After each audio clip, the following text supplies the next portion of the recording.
Thank you for staying with us. Now we've got to the lifestyle segment, and I must say that I'm not really sure what parts of the body we're talking about today. Because we're talking about preventive health. So which one are we? Are we talking about preventing something happening to our liver? Are we talking about something happening to our kidney? Are we talking about something happening to our brain? Or your heart? Or your heart? Anyway. But Dr. Yonda Gbeniga is here. You shall know that prevention is better than cure. That much I know. Okay. And I know that whatever she's going to tell us today, we have to pay attention to, so that we do not end up where we don't want to find ourselves. So you need people to get their pens and papers. Dr. Yonda Gbeniga, Managing Director and Principal Consultant, Medi Ideas Lifestyle and Wellness Center. Good morning. Thank you for being with us again today. Thank you. It's an honor. It's a pleasure. Thank you very much. So, are we talking about the general well-being? You just go for general checkup? Right. I think, like I always say, it's important to know where you are on the health curve post-COVID. Or I like to say we are in the post-COVID era. So a lot of people found out that during COVID, people who had existing conditions, we call it comorbidities. That is, you have a condition and there's another condition, maybe diabetes and a high blood pressure. Those who had existing comorbidities. For anybody to have both? A lot of people have both. Oh, dear. A lot of people have both. And like I say in layman's language, that high blood pressure and diabetes are first cousins. When you find one, you won't find the other, you know. Now, that's not a given. You are suspecting yourself. Jedediah, what is your problem? No, it's not like I will say, it's not 100% given, but most times when you have people who are on the fat side, like you see the guys with the very big bulge in front, okay, I usually say that when you have abdominal distension with fat, you probably have that fat inside the blood vessels, the guys that carry blood to the heart and the guys that carry blood from the heart. So you have the veins and the arteries, the oxygenated blood and the deoxygenated blood. Now when that passage is constricted, when you have it constricted, because it's lined with fat, okay, the pressure from the heart is still constant. The heart is pumping. But the passage, the flow, the pipe is blocked with fat. So that abdominal distension, of English, the fat in the stomach, you know, not distension for fluid, but there's a fat, there's a bulging big fat thing, and we think like, I'm living good, life is good. It's only rich people that have it. Some of them, that distension is very hard.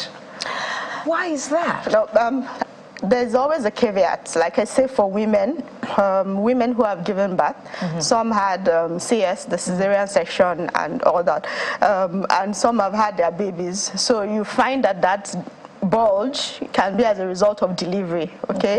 Yeah, but for men, it's on my own data, it's 90%. You know, so you have that fat in the abdominal area. That's the stomach down. It's also in the pipes that carry blood to and from the heart. So you have the heart is pumping and beating at its normal rate, but then the pressure, the outlet is constricted, and so you have pressure building between the pipes, and that's where the high blood pressure comes. People say, oh, high blood pressure. I'm thinking, yeah, it's part of it, cortisol and all that, but majorly the problem is that the pipes are blocked. So that makes us focus on heart health, you know, because the heart, the blood vessels are all related. It's called the circulatory system. So if you have that place clogged by fat, by lifestyle, you know that the first thing you need to do is to start looking for ways to get that fat out. And as you start to drop the fat, the clogs within the blood vessels, the arteries all go down. Okay. So how does one get that fat out? Because some people believe that the only one major way to get the fat out is to just exercise. No, that's not the only way. There are many ways, actually. exercise is a major part of it. You know, you're oxidizing, oxygenating, and you're getting your heart working out very well, moving. You get the heart working. But then you also need to control your diet, you know, control your intakes of fatty foods, fried foods, things that have a lot of carbs. Carbs. Well, yeah, carbs, but then sometimes you need energy, and the carbohydrates will give you energy. And this is controversial, but that's the truth. If you're going to do a ketogenic diet, you see people saying, I'm doing keto and all that. Your primary source of energy is glucose. Okay, so you get your energy to jump, to fly, to do all those things from glucose. Now, when you start a keto diet, like people do, you are shifting from your primary source of energy for metabolism, for you to think, to run, to jump, to wake up, to yawn, and everything. You are switching to the secondary mode of energy, which is glycolysis. Your body is breaking down your fatty stores. Your body stores excess glucose as fat. It stores it here, and all that places. I pretend as if I didn't see you looking. No, you didn't see anything. So exactly what are you covering? Was I covering anything? Okay, I just saw you dressing your... Face the camera. Thank you. So you see, that excess glucose is stored as fat, and then when you're fasting or you're trying to do a keto diet, you shift from your primary source of energy, which is glucose, to the stored fat. Yeah, so it's good short term. So it makes you slimmer. Yeah, specific. If you're trying to do a disease management, a health condition management, or you want to lose weight, or you're doing a religious fast or something, yeah, it's good. But you do not constantly live on your secondary source of energy, which is glycolysis. No, you don't leave. Yeah, so people do that, and then sometimes they get into health crisis, because they have suspended glucose and have moved to glycolysis. So when you're doing a keto diet, like I want to lose weight and all that, understand the period for which you want to do it, and then focus on eating right. Okay, so that's one of the very good ways to get those things down. Your focus on your fruits and your vegetables, your organically cooked food, your cooked food, the ones you made yourself, less processed food, less wheat, less flours, less fats and oil and all that, helps you with cleaning out your blood vessels. And of course, there are a host of others, like I always say, vitamins and supplements that you can use under guided nutritional supplementation that will help you with cleaning out and pulling out those fats that have clogged your arteries. I have seen online people who say that they take some kind of leaf to, what's the word they use? To clean their vessels. To detox.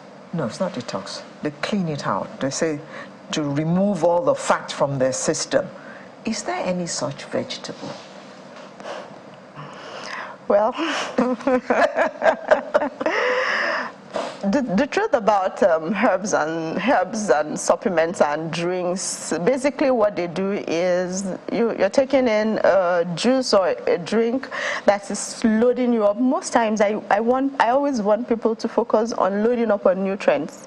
So if you're taking a vegetable juice, that means you're juicing your vegetables. You're loading in up on a lot of nutrients. If you're taking your fruits, you're loading in up on nutrients. So loading in up on nutrients helps your body to have metabolism faster. Like you're loading in on fibers from your vegetables, your metabolism is faster, so you get to push out all those waste products faster.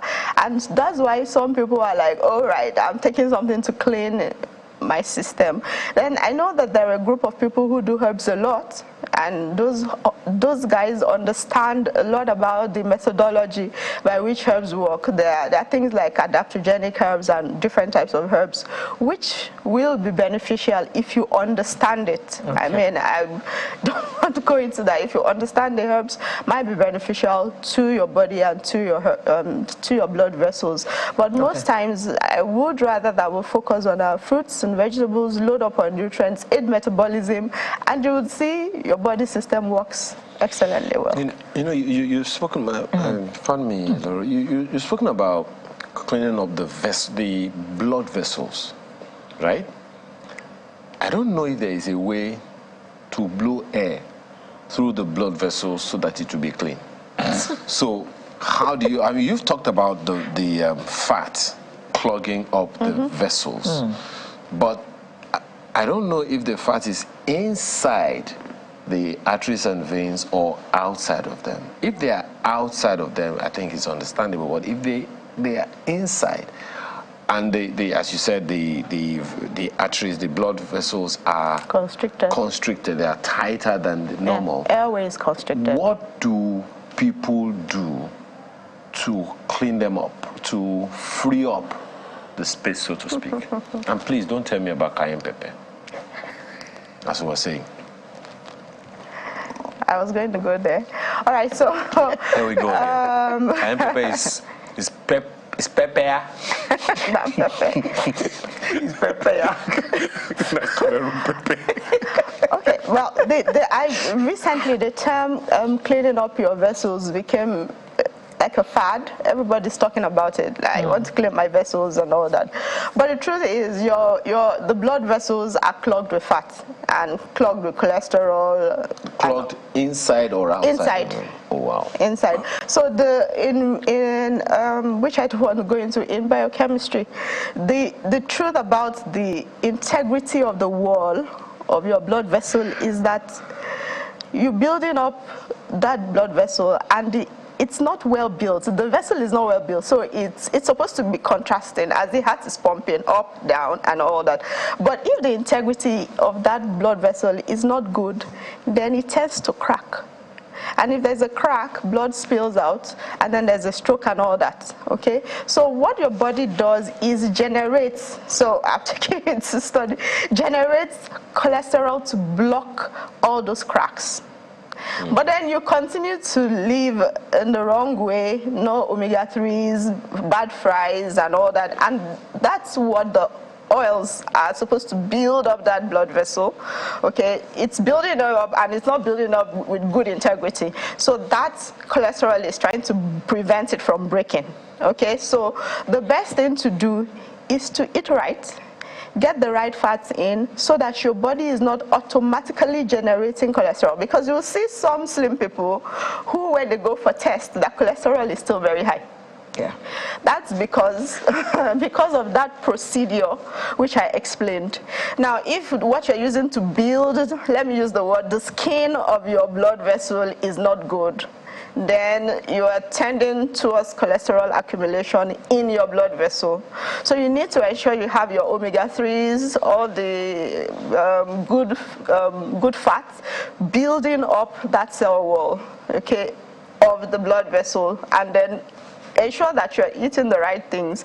Like there's the notion going on about cayenne. Actually, cayenne is a very good it's very good in helping you declutter your arteries.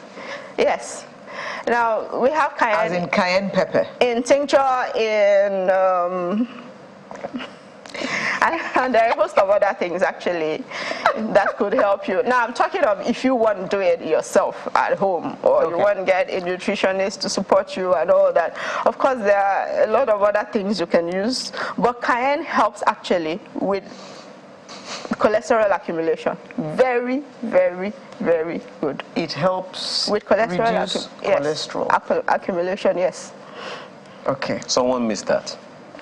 Yeah. Who is you? No, it's not me. So, someone missed that. So what is it that reduces cholesterol? You cook with cayenne pepper. That's not all. There are a lot more things. Yeah. I always say you need to optimize your omega-3s.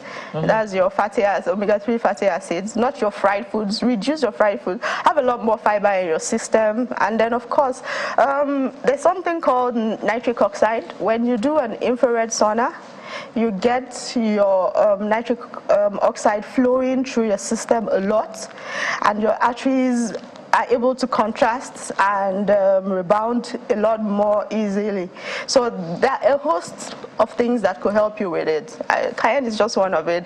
An infrared sauna, an infrared session. I would also say pulsed electromagnetic fields helps you, actually. Oscillating frequencies help with your cell wall and your heart health a lot. Okay, right. I lost. Okay. So essentially, preventive health this morning, we're trying to talk about the circulatory system. Yeah. So that people know what to do and what to avoid. Dr. Agbeniga, it is not easy to change character. So some people, why are you laughing? Some people have been used to certain things, you know, like some people love dark chocolate, you know. Why are you running away? I just moved. How do you know that it's not the director that said I should move? Oh, okay. I'm just saying, you know. So some people just love some things. I mean, which made them to be checking some things the other time. But there are other people who love other things. It's one thing to tell people you need to stop this. The options. Yes, I can almost say that, you know, many of these health conditions are more peculiar in urban Nigeria than in the rural Nigeria. So, but what are the options for them? Because the organics are way more expensive in urban Nigeria than in rural Nigeria. So what are the options that people should consider so that, you know, they can actually prevent this, you know, common, what you call it, dead men walking scenarios? Okay, you recall earlier I was trying to link diabetes and high blood pressure. So that goes just by default saying that whatever you're going to do to move you from that diabetic state, okay, would always help your heart health. So you know you are avoiding your sugars, you're avoiding your carbonated drinks, you're avoiding red meat and all that, and then you're replacing them with normal things like chicken, your fish, less frying. Are you saying more grilling? Red meat is bad? Well, cholesterol levels in red meat has been indicated in increase in cholesterol in people. So people tend more to go towards lean meat, which they call white meat. You know? There's also another study that says that red meat, the issues around red meat is because of the way they were fed. But that if they are farm raised, farm fed, you know, not with this chemical food and all, but they ate grass fed. Yes, grass fed food that, you know, those kinds that applies a lot more to poultry. You know, you hear people say farm raised poultry. That's why you have some companies that are having grilled chicken and all that, which we buy, okay, farm raised more. But I think for all husbandry, which is animal husbandry, the less of chemicals that are ingested to them, the better. Like I recall one very funny experience. Way back then, we used to have buy frozen chicken. That's been years ago. So and when you cut that chicken, the smell from it was really much. You know, you could taste that this has been infused with a lot of chemicals. And I think we gave it to someone in the house and.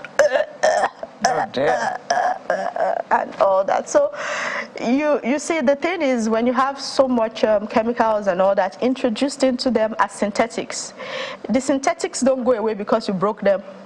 So you ingest them and you pick up those chemicals also. And for a woman, let's say for a woman, maybe this thing has been ingested with hormones. Now a woman is already having hormonal imbalance. Let's say, as an example, she's already having too much of maybe estrogen and she already has plenty of fibroids. Then you get more from your chicken and add it, and the whole system just goes upside down. Yes. And then you have problems with conception, problems of fibroids, hyperprolactin. She's not breastfeeding and she's bringing milk and all that. So that's why you hear people say, oh, the problem it's more with the way the husbandry was raised. So in situations like that, you need to go through, it's not that I'm staying in my house and I'm drinking something and detoxing. You need to go through real series of detoxification to get all those things out of your body. You know. Essentially, sometimes perhaps because to the issue that you're raising now, perhaps the issue really is the availability or not of information. That's it. I mean, you said it now. I mean, you talked about meat, you know, and some people are just going to go off and say, because we have another. I've seen another, medical practitioner who said, if you don't eat red meat, you will have cancer. Simply because. Then another one says, if you eat red meat, you will have cancer. So simply because the person was talking to the farm, grass-fed cow, that they come with certain things that will help you to fight cancer. And meanwhile, there are those who want to feed their cow big enough to earn big money on it, and then those are the ones that come with chemicals and all of those things. So how do people sift the right information? Or do we have to call Dr. Agbediga all the time? Well, information is key to everything. Like when I'm on trainings, I hear people saying it's something that will kill men, and I'm like, that's not right. You shouldn't say that. And then I also hear things like, I didn't like sciences in school. Look, it's your life, and information is important. There's no way you would be out of the cutting edge of information. It's your body. You need to read. You need to understand. You need to understand the procedure, the mode of reasoning why this person is saying this. No one saying with this you'll get cancer, with this you won't get. You should find out the modality. It's called a theology, the process flow by which he came by that. You understand? If you understand the modality by which something happens, then you would be able to take an informed decision. If you understand that if you are having too much fat, your arteries will be blocked. If you understand that by having too much bulge, as a man especially, you're going to have thickened arteries, you're going to have deposition it will guide your information. It is reckless to say it's something that will kill you. As in, that's what people say. I hear that a lot when I'm training or speaking at an engagement, and I hear is, well, if you understand, take time, find out for yourself, read, understand the process flow by which things happen, and then you will be able to take informed decision. Okay, let me ask you this one. How do you listen to your body? Because some people have said that thing before, that my body is telling me I'm feeling like something, but some people, I'm feeling feverish. Just go and take the next, malaria medication and all of that. How do you listen to your body? How do you? What do people need to observe about themselves to begin to take precautions that something seems to be going amiss? Okay. There's this saying that, especially in the wellness fair, that a headache is a warning sign. So you have a headache, it's telling you that something is amiss in your body, and the first thing you do is take a pill and shut down the headache, and then the warning sign goes off. Okay. But sometimes when your body gives you that signal, you need to sit down and find out what exactly is wrong. Am I dehydrated? Do I need to pee? Do I need to take more water? Or what exactly is it? Once you get those warning signals, the next thing is to go for a check. Don't assume. I've had people come in and this is what is wrong, my stomach, my back. And then you do a scan, especially a holistic scan. You want to do a 360 degrees, their 1 year prognosis and all that stuff. You want to know what exactly is wrong. And you find out that they thought they had an ulcer and it's something else. So you never ever can assume that that is what is wrong with you. You're having a headache. You want to know if the headache is as a result of poor oxygenation in the head. Sometimes you freeze and you forget things because either your cholesterol blockers has not only blocked cholesterol in your arteries, it has blocked it here also. So you are frozen, you can't remember, or there's poor blood flow, or you're just simply dehydrated. You can't know by sitting in your house. You have to get a holistic approach to look at what exactly is the issue. So once you start seeing those signals, please get checked. Please get checked. Please get checked. Something circulated, I think about a month ago, that many old people, is it that they fall ill or they die from dehydration? That as people get older, they tend to drink less. They forget to drink. Is that true? So I'm going to go a little bit controversial again, okay? There's one thing your kidney ever needs is water. By the time you start feeling thirsty, you're already dehydrated. As you're feeling thirsty, you're already dehydrated. So you need to ensure you get that required, is it 8 liters or that? There's this statutory 2 liters. Does anybody drink 2 just ensure, 2 liters a day? Just ensure you have water going. Now, why I said I would be controversial is your kidney doesn't need to be dehydrated. So when you're going on a religious fast or whatever it is, you need to get at least some water in your system. I've had a religious leader call me and my head, my stomach, everything is just wrong. I said, what have you done? And he goes, give me your regimen for the past 3 days. He's been fasting, he went for this program, he spoke on this platform, he did this. And I said, go and drink water. He looked fallacious because he's a pastor and his ministry. Look, I stand to be corrected. I said, go and drink water and call me back in 2 hours. And then he calls me, oh, I'm really grateful. I'm like, really? I feel better. He said, my headaches have cleared. I said, yes, you are dehydrated. Full stop. Just drink water, that's all. Your kidneys need water. So I'm not saying you're doing your fasting and all you're doing is you have 6 bottles of water. Take a glass. Keep the kidney alive. Look, you will have less casualties with opinion leaders. Look, a pastor and imam, you are an opinion leader, you have people looking up to you. So when something happens to you, you hurt a lot of people, okay? So keep your kidneys working. Keep it working. Drink a glass of water and then keep it hydrated, because the work of the kidney is to filter. If there's nothing to filter, then you start retaining urea or uric acid, and then pouches of acids form here, pouches form there, and then you have what we call kidney stones. It's called concrements. The acids just gather pouch here, pouch there, and then one day you find out that, oh dear, they call it nephrolithiasis, oh dear, kidney stones. And by that time, the kidney really doesn't always give you signals until it's about to pack up. The day it gives you a signal, it's planning to pack up. So, trouble. Right, let's be realistic. I mean, you don't want to hurt all the people who are looking out for you. Okay, so we must drink water too.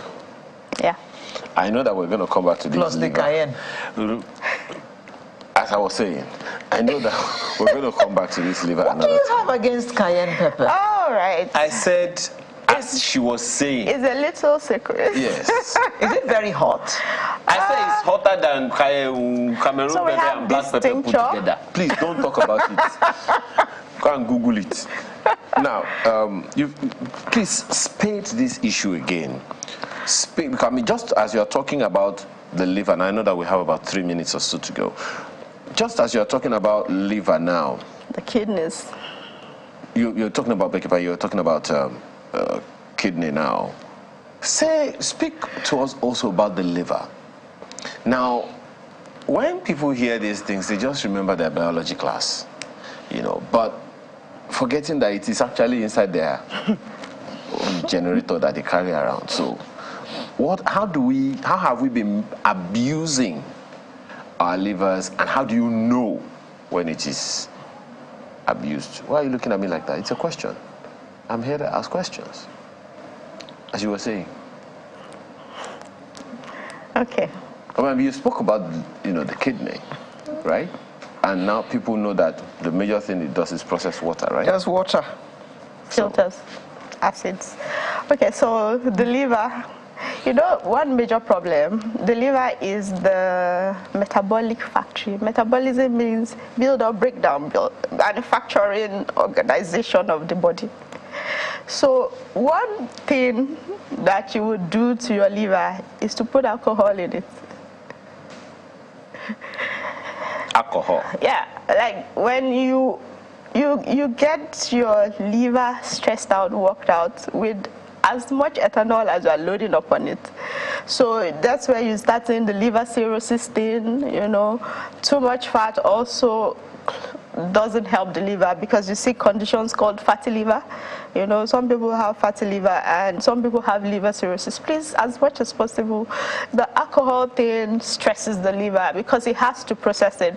And the truth about the liver is everything we put on it goes, your cream goes to the liver, your eyelashes, eye pencil goes to the liver. My cream go to the liver? Yeah, because you have pores on your skin and if it goes into your bloodstream, and the liver tries to detoxify your blood system as it's passing through it. So as much as possible, reduce toxic load.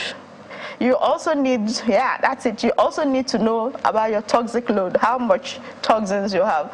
Like, people don't want to hear about toxins, but you have waste products when you go to the toilet, so that's toxins waste products that have been pushed out of your body. So creams and all that, I'm not saying you don't have your creams, of course, but reduce the amount of toxicity that is going into your body through the liver. Now, you told us, you just said now that we should not drink alcohol. Now, I know that red wine has some alcohol. And it is such, doctors, why are you laughing? And doctors like you also tell us that a little red wine It's good for you. is good for the heart. Now I'm confused. All right, there's no confusion. Alcohol, wine is brewed, you brew wine and you brew it from grapes. Grapes have a very high antioxidant content. All grapes, blackberries, blueberries, green berries, pink berries, whatever, they are all strong antioxidant, anthocyanins. Very good for everything in the body, and wine is brewed from it. So there's something called resveratrol in red wine. That's why it's very, very, very, very good for the heart. It's a supplement that people sell, resveratrol for the heart. That's why, because of the resveratrol in red wine, that's why people say that wine is good for the heart. That red wine is good for the heart. So, right, you have to make your decision. You want to stress your liver, or you want to get resveratrol as a supplement, or you want to get it only from red wine. I mean, there are 1,000 places to get resveratrol. I mean, why don't you just eat the grapes? It doesn't have to be from wine. So, like I said earlier, you need to have information. This is an information age. There's no cutting corners like, oh, I did only accounting, I'm not interested in biology, right? It's your body. It's okay. Well, every time we have you here, you have to use. You leave us with sometimes more questions than the answers you have given. So now, those of you who take a lot of red wine, you've heard from the horse's mouth? Simply because you listen to UB40. Okay, red wine. Okay, Dr. Yonda Agbeniga, Managing Director and Principal Consultant, Medi Ideas Lifestyle and Wellness Center. Thank you very much for coming. Pleasure. Thank you so much. I believe that the next time you come, we shall talk more about hypertension, because it is the silent killer, and a lot of people don't even know that they're walking around with hypertension. So I think we need to discuss that. So you tell us what to look out for. So we just don't drop dead and they say, at the autopsy. No, it's 9 blood pressure, 9 kilo. We'll be right back with the home stretch in just a moment.